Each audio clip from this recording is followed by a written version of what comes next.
Hello दोस्तों। तो आज हम लोग बात करेंगे इंग्लिश में स्लैंग्स की। स्लैंग्स क्या होते हैं? ये कोई गाली नहीं होता है, ये वर्ड्स होते हैं, फ्रेज होते हैं, एक्सप्रेशंस होते हैं जो कैजुअल यूनिवर्स कन्वर्सेशन के तौर पे यूज़ होते हैं। यानी फॉर्मल या प्रोफेशनल प्लेसेस पे या फिर इंग्लिश में इसको यूज़ नहीं किया जाता है। स्लैंग्स जो होते हैं ना, वो आपको वैसे वर्ड्स या फिर एब्रिविएशंस, एक्रोनिम्स वगैरह लिए जाते हैं जिसको हम लोग यूज़ कर सकते हैं अपने डे टू डे लाइफ में। सही मायने में देखा जाए तो स्लैंग्स को यूज़ करना नुएंस थोड़ा क्रिएट करता है, ह्यूमर क्रिएट करता है, इनफॉर्मेलिटी क्रिएट करता है। हो सकता है आपको थोड़ा कभी इरिटेट भी करे। जैसे आप बोल, अगर कोई आपसे कहता है कि the party last night was so let, I danced all night, तो लिट का मतलब आपको समझ में नहीं आएगा एक पल के लिए, पर जब आप इसका मीनिंग देखोगे तब समझ में आएगा। ओके, क्योंकि मैं इसका हिंदी मीनिंग भी अगर मैं ढूंढना चाहूँ या कहीं से निकालना चाहूँ तो नहीं मिलेगा मुझे। तो लिट का मतलब होता है कि शानदार, बेहतरीन। जैसे let's just chill at home tonight and watch movies. इसका मतलब ये हो गया कि घर पे ही बैठ के हम लोग चिल करते हैं और मूवी देखते हैं। YOLO, you only live once, I booked a spontaneous trip to Bali because you you know YOLO, I am spending the weekend with my bae before anyone else. Bae का मतलब होता है before anyone else. Hangry, hangry जो है वो Hungary और angry दोनों का कॉम्बिनेशन। जैसे I am getting hangry, let's find something to eat. जाहिर सी बात है, भूख लगने के बाद गुस्सा तो आता ही है। फोमो, फोमो का मतलब होता है फियर ऑफ मिसिंग आउट, यानी I have serious FOMO seeing all their vacation pictures. या फिर ये फोमो ज़्यादा यूज़ होता है जब आप एग्जामिनेशन हॉल में बैठे रहते हो, तो ये फोमो क्रिएट होता है, क्वेश्चंस कहीं आप मिस ना कर जाओ, है ना। स्क्वाड, इसका अर्थ होता है heading out with the squad tonight. Squad means आपकी जो टोली है, जो आपका ग्रुप है।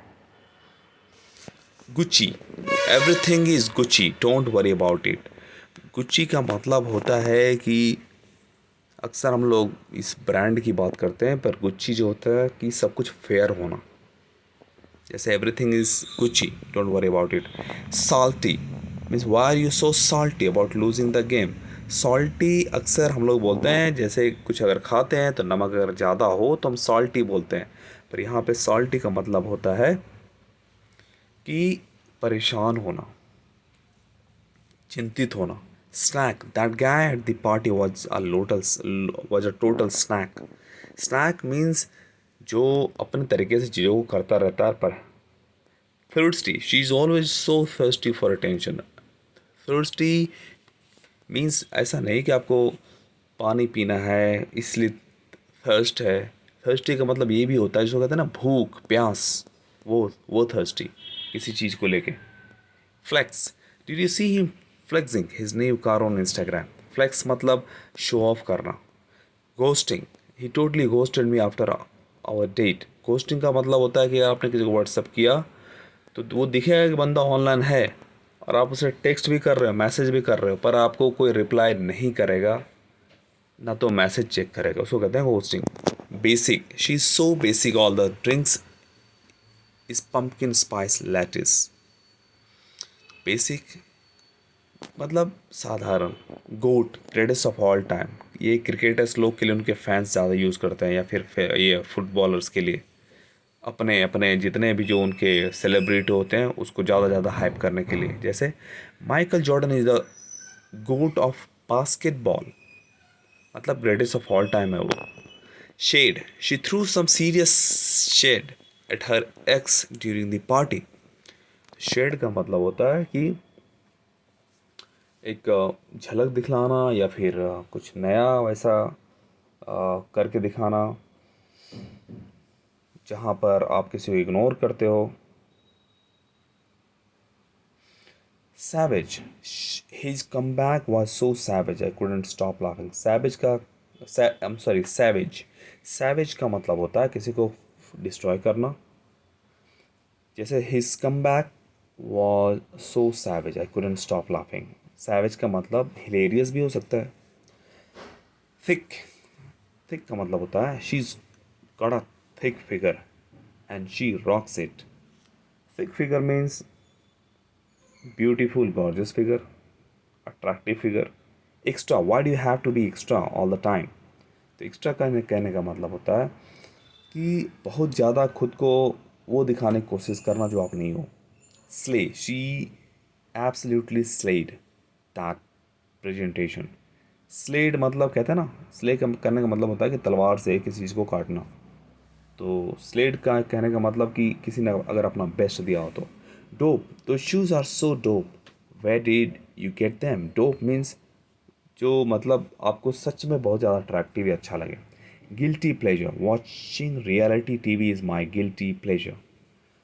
तो गिल्टी प्लेजर का मतलब होता है कि आपको वैसा प्लेजर के पीछे भागना जो आपको चाहिए भी और बाद में उसको लेकर रिग्रेट करना पड़े, उसको कहते हैं guilty pleasure. On flick, her makeup is always on flick, मतलब उसका मेकअप हमेशा, अगर हम बात करें तो फ्लिक कहने का मतलब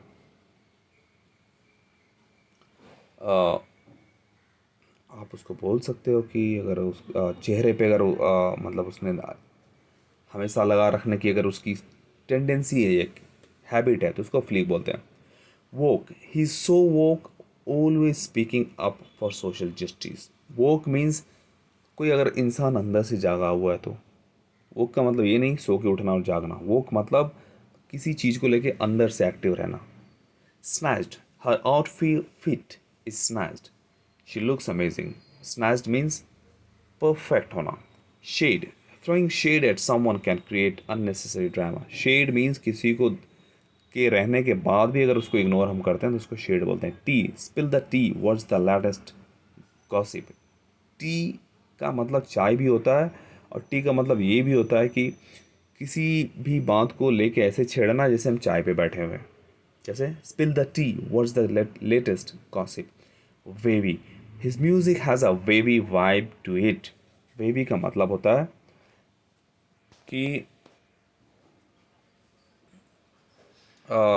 जो आपको रोलर कोस्टर की फीलिंग कराए।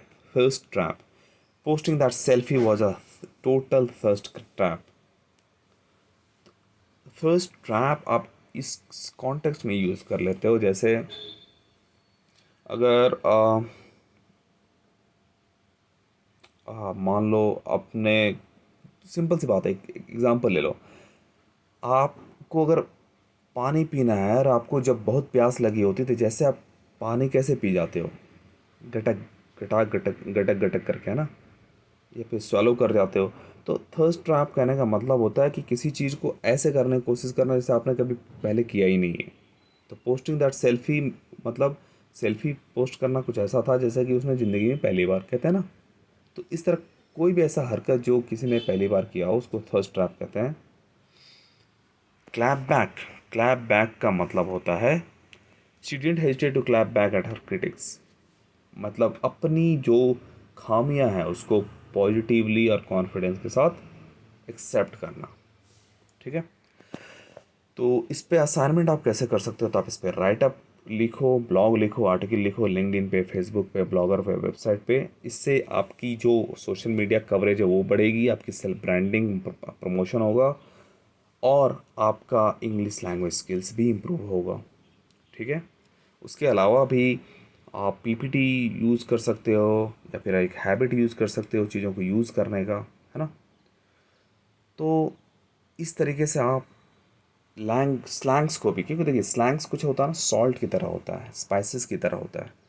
तो मेरा मेरे जितने भी मेरे जो कोर्सेज़ हैं उसको मैंने सबका लिंक डिस्क्रिप्शन में दे दिया है, क्योंकि मेरा मोटिव है कि हर यूथ को ये 3 मेजर स्किल्स सीखना ही चाहिए। डिस्क्रिप्शन में से जाके आप अपने कोर्सेज़ को ले सकते हैं फ्री में। बाकी के मेरे प्लान्स हैं जो आप कंसिडर कर सकते हैं लेने के लिए। तो learn today to become the future leader in your tomorrow career. और उसके अलावा अगर हम बात करें दोस्तों, तो ये 3 मेजर स्किल्स आपको क्यों सीखना चाहिए? Communication skills, public speaking skills, sales marketing and negotiation skills, career making skills है, मनी मेकिंग स्किल्स है, फॉर्च्यून मेकिंग स्किल्स है। देखिए चाइना जो है ना, उसकी पूरे कंट्री में मैंडेरिन बोली जाती है। इंडिया में भले ही आपको 5,000 से भी लैंग्वेज ज़्यादा बोले जाते हों, ठीक है, या फिर पूरे विश्व में इंडिया में सबसे ज़्यादा लैंग्वेजेस हर आपके जो प्रांत हैं, जो स्टेट हैं या रीजन है, उसके हिसाब से बोले जाते हों। पर चाइना में सिर्फ मैंडेरिन बोली जाती है, लेकिन जब बात दुनिया तक आती है ना, तो उनको इंग्लिश बोलना ही पड़ता है। वो इसलिए क्योंकि ये 3 मेजर स्किल्स के दम पे ही वो कम्युनिकेट कर सकते हैं। Communication is the power to talk, connect and network with people in the world. Public speaking skills is the power to present yourself, to do your publicity, your marketing. Sales, marketing and negotiation skills is the power to sell your talent, your skill, your knowledge and keeping and anything that you have. तो मेरे साथ आपको इसलिए सीखना चाहिए क्योंकि मैं money skills जो स्कूल, यूनिवर्सिटी और कॉलेजेस में नहीं सिखाए गए। मनी स्किल्स का मतलब बनिया, अग्रवाल और आप ये जैन, इनकी तरह धंधा करना सिखाना नहीं, बल्कि आपको स्मार्टली कैपेबल बनाना, ताकि आपके पास जो भी है आप, आप उसमें स्मार्टली ग्रो कर पाएँ। 100 मिलियन यूथ को एम्पावर करना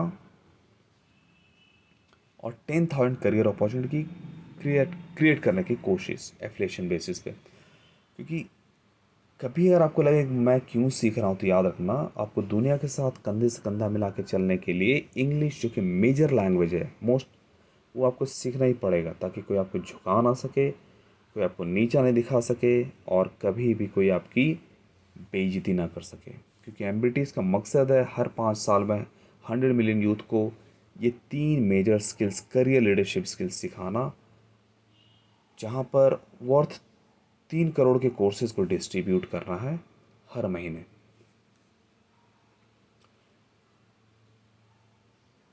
क्योंकि याद रखिए, अगर आपको सीखना है या फिर अपने करियर में आगे बढ़ना है, तो कंसिस्टेंसी के साथ मेरे लेसन्स आपको कवर करते रहने पड़ेंगे। क्योंकि एक सेंटेंस को पूरी कंट्री नहीं, पूरे वर्ल्ड में अगर कोई बोलना सिखा रहा है, तो वो सिर्फ एम्ब्रिटिश और वो सिर्फ मैं ही सिखाऊंगा। क्योंकि बाकी इंडिया में लोग इंग्लिश सिखाते हैं, वो आपको करियर लीडरशिप स्किल्स के नाम पे नहीं सिखाते हैं। उनका काम होता है सिर्फ इंग्लिश सिखाना। तो आप ऐसे ही मेरे साथ बने रहिए, सीखते रहिए और जर्नी में आप आगे बढ़ते रहिए। थैंक यू सो मच दोस्तों, और मेरे यूट्यूब चैनल को सब्सक्राइब कर लीजिए, लाइक कीजिए, कमेंट कीजिए और ज़्यादा से ज़्यादा शेयर कीजिए। क्योंकि मेरा मकसद धंधा करना नहीं है एडुकेशन को हथियार बना के, बल्कि एडुकेशन को हथियार बना के यूथ के लाइफ को ट्रांसफॉर्म करना है। तो आप इसी तरीके से सीखते रहिए और ज़िंदगी में आगे बढ़ते रहिए। याद रखिए, आपके स्किल, टैलेंट, एजुकेशन, नॉलेज डब्बे में बंद रहेंगे। अगर आपने उस डब्बे से बाहर निकाल के उसको अपने प्रेजेंटेशन स्किल्स, या फिर आपकी जो बोलने की कला है, या फिर आपका जो पब्लिक स्पीकिंग कला है, या फिर आपका जो सेल्स, नेगोशिएशंस, मार्केटिंग जो कला है, उससे आपको करियर बनाना नहीं आया, तो keep learning, stay tune with M British, learn today to become the future leader in your career tomorrow.